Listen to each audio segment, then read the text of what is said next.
The Drekavac battlecruiser. Basically, like all Triglavian ships, this thing is ridiculously overpowered. Um, but they're expensive and hard to get hold of in terms of blueprints, and generally, expensive ships. So it's like anything else, really. The more money you spend, the better it is. So it has an ability for both PvP and PvE. But I've seen these used in PvP like ridiculously well and PvE. So got 10% bonus to heavy entropic and disintegrated damage, which is where the overpower bit comes in, because most bonuses to damage on ships are only 5, not 10%. So when you got it at level 5, you can see how the damage application would be massive. And the 4% bonus to all armor resistances. It can use command burst. It can, it's got a 25% to its weaponry's range. It's got a reduced ability for energy neutralizers. It's got remote armor repairer.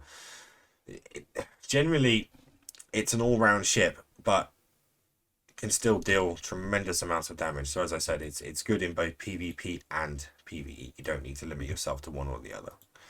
Attributes wise, it's got a really nice amount of armor, 11,000 armor. Low shield though, so your shield will disappear quickly.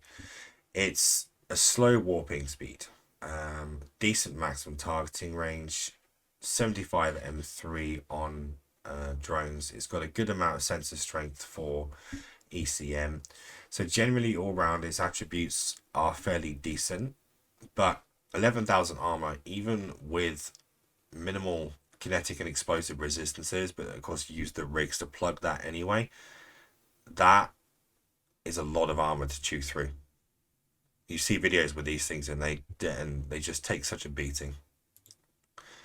Fitting wise, again, 4 high power slots but only 1 turret because it uses a spalling system with the heavy entropic disintegrators, with only 3 medium power slots. But then you have the 7 low slots, and that's where this thing really comes into its own, because obviously with the 11,000 armor, 7 low slots has the ability to dual tank, dual rep tank. So it really can become something that is very hard to kill, and if you're using it effectively, you really can cause a lot of damage to people. Skill wise, mastery level 3, absolutely 100% minimal before using this ship, and new players do not start with the precursor skill books. They are expensive anyway, but you'll need precursor frigate 3, precursor destroyer 3, precursor cruiser 3 before you get to the precursor battle cruiser 1. So make sure that you have at least mastery level 3, etc. Industry, buy off the market. It's as simple as that.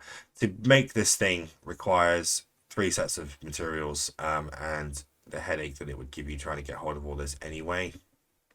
Just buy it off the market and let the industry corporations make them. The blueprint copies for these are found in Abyssal Space anyway, and I'm pretty sure there isn't a single blueprint original of this in the game. So essentially, Abyssal runners are the reason that we have these ships. Again, pretty sure there isn't a single blueprint original of these things. So yeah, basically, buy it off the market. Ship skins, not many, but again, because CCP made the ship skins very vibrant, any skin on these ships just looks bloody nuts and really, really good. But if you don't like any of those, you can go to the Paragon Hub and use Plex, ISK, and Paragon materials to create your own ship skin for these, etc. Okay. If you found the video helpful, then subscribe. See you soon.